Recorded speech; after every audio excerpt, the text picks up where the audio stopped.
Good morning, everyone. I'm Tanusha Datta, Senior Director with LabCorp Drug Development, now Fortria. Been in the industry for over 20 years and extremely passionate about causes like women advancement, intentional inclusion, and workplace diversity.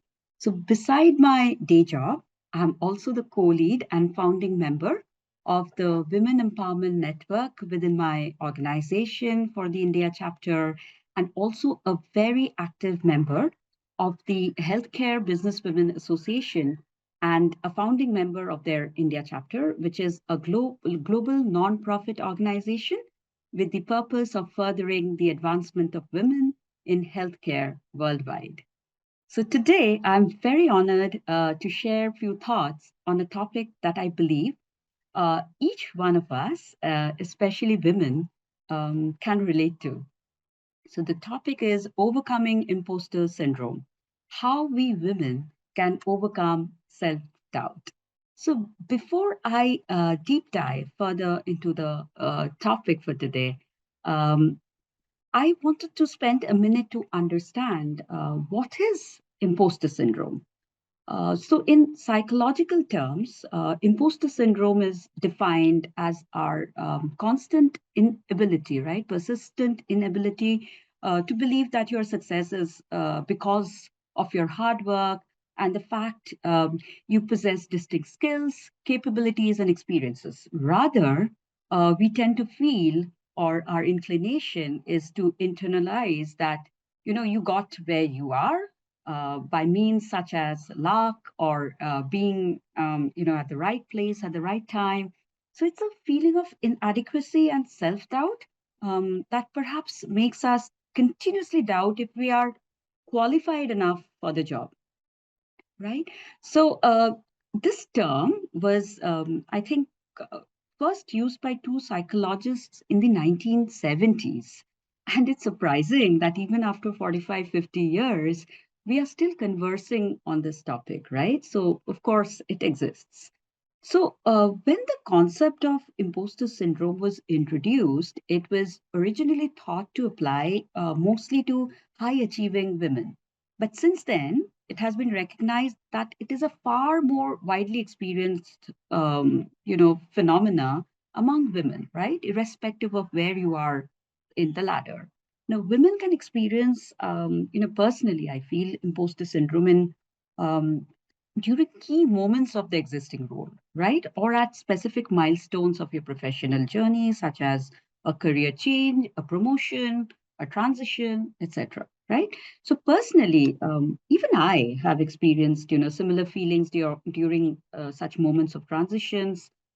Earlier in my career, when I used to maybe get a promotion, um, I used to always feel that maybe I got the promotion solely because I am a woman, the team required diversity.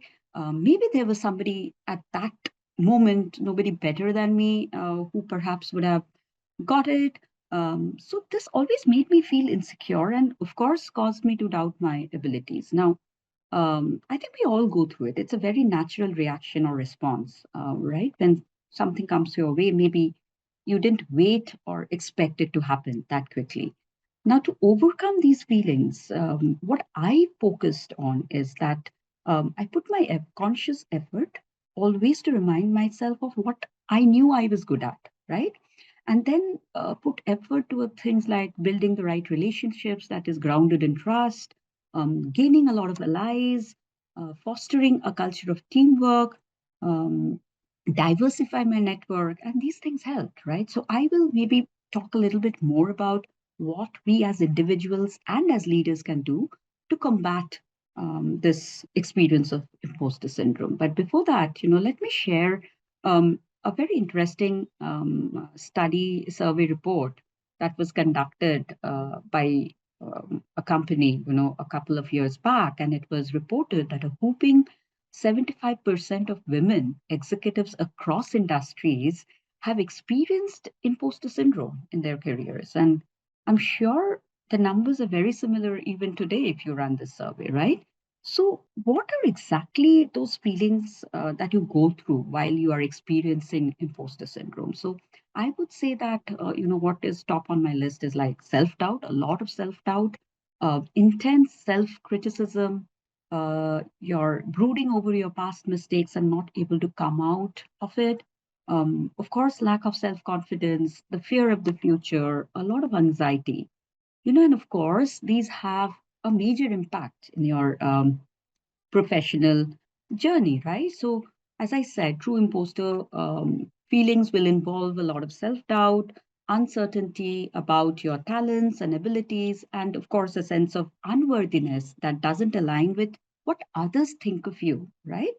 And it's, of course, both men and women are vulnerable and susceptible to imposter syndrome, right? But I feel women tend to experience it more intensely and maybe be more limited by it, right? So, and it is primarily because maybe women are simply expected to do more to prove their standing, right, at every milestone and junction of their lives, right? They always have to make the tougher choices, whether it is at work or at family or about balancing the two, right? So I think, professionally, imposter syndrome can, of course, result and manifest in a number of ways. Like, so when you're going through it, what is your reaction or response to it? You start working long hours and taking on extra projects to compensate and prove that you deserve that position or the role.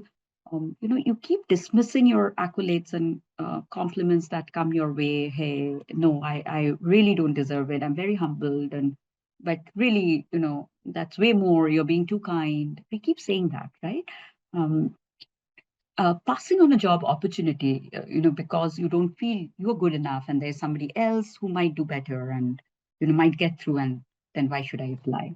Of course, being too hard on yourself after making a mistake. So you start obsessing over the slightest fault in your performance, right? You keep setting challenging goals and feeling disappointed when you fall short. You keep attributing your success to external factors, like I said, luck, being at the right place at the right time.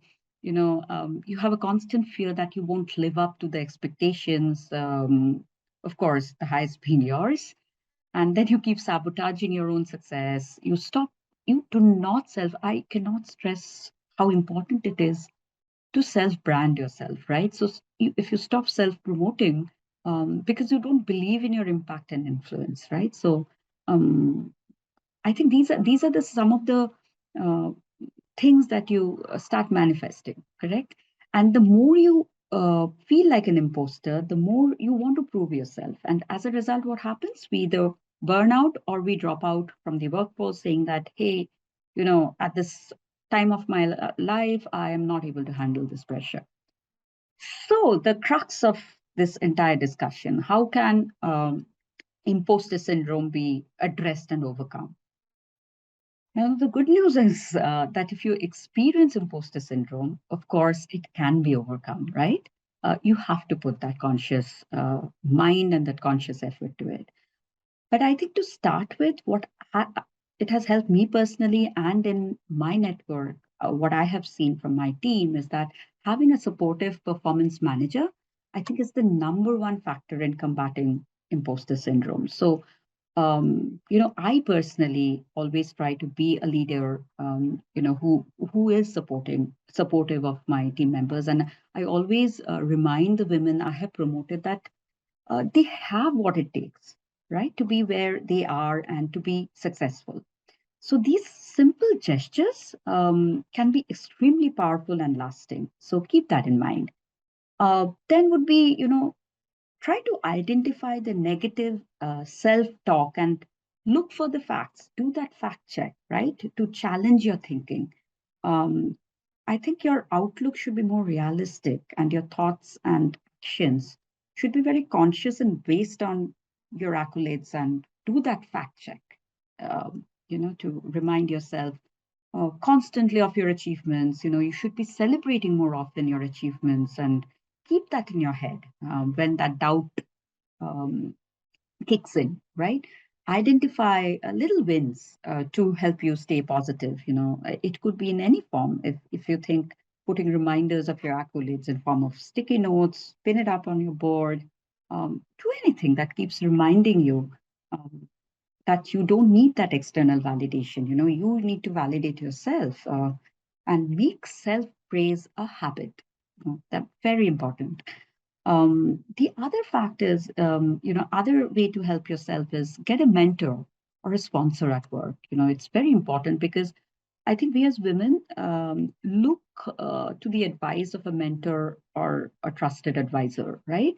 When doubting our abilities to take on a new task or a new role or a new opportunity. So get help from these right people who you see more similar to you, your role models basically, who where you want to be someday. So they can help maybe understand you. They can guide you.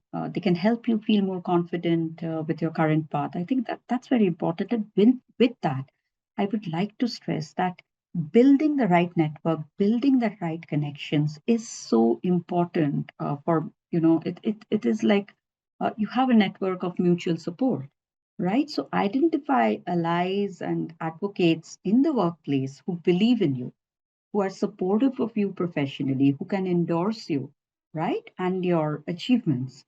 So I think that's a very big way to reassure yourself of your capabilities and your expertise. And remember that you can't achieve everything alone. But your network can help you offer guidance and support, validate your strengths, encourage your efforts to grow. So that comes from having that right circle around you, right? And always remember that as you move up the corporate ladder, there will be more responsibilities that will come our way, right? With much higher expectations. And then if you continuously keep adding that pressure to yourself, you're going to burn out. You are going to increase that self doubt. So you need to know that it's okay to learn as you go. You will have questions. So ask questions, have those worries, have those wobbles. Um, and remember, these are simply growing pains, and without that, there is no gain, right? So, I think what has helped me combat this is I've used a lot of affirmations that can help reassure my accomplishments, right? So, I do a lot of journaling. As I said, sticky notes, pin it up on your desktop or at your workstation. But that constant reminder that being you is enough. Stop comparing yourself to others. It's okay to need a little time to learn something new, even if you see someone else seems to grasp that skill very quickly or immediately, right? So don't stress over it. Be kind to yourself. Let perfectionism give way to self compassion when you mess up or fail, right? And so these are some of the things that has helped me, that has helped my team, my network. And I'm very sure if you practice some of these, you are going to be able to at least identify, acknowledge that you're experiencing imposter syndrome and maybe overcome it. And if you are a leader, specifically for people playing a leadership role where you have team members you're managing, I think there are certain things as leaders we should keep in mind. As I said, be yourself, be a supportive performance manager, lead with empathy, uh, uh, inculcate that intentional leadership, keep the lines of communication open always, looking for new ways to strengthen the relationship with those on your team. Ensure your employees that they are valued, so that they feel valued, fairly rewarded and appreciated. I think that's very important. Promote a sense of collaboration, emphasize the importance of having the right culture in your team, um, prioritize diversity and inclusion so that everyone feels comfortable, bringing their authentic selves to work, correct? And I think listening, practice that listening skill. It is powerful because we need to ensure that differing opinions and viewpoints are heard and valued, and that's going to help people be themselves in your team, right? So I think that's all I had. And before I close this session today, I would like to share some book recommendations that have personally helped me. Some of them that I remember, I have listed it out for you, like Overcoming the Imposter, Silence Your Inner Critic, and Lead with Confidence. This is by Chris Kelso. The Secret Thoughts of Successful Women by Valerie Young, a wonderful book. Please read, a must read. The next one would be The Imposter Cure by Dr. Jessamy Hibbard. And of course, all-time favorite of mine is Lean In by Sheryl Sandberg. Okay, so give these things, a read, pick them up. I think they are a great value add. And remember my closing note: success doesn't require perfection. Offering yourself kindness and compassion instead of judgment and self-doubt, can help you maintain a realistic perspective and motivate yourself to pursue that healthy self-growth, right? And always remind yourself that the point of life is balance, not perfection. And in the words of Michelle Obama, I would like to close that there is no limit to what we as women can accomplish. Thank you and wish you all the very best.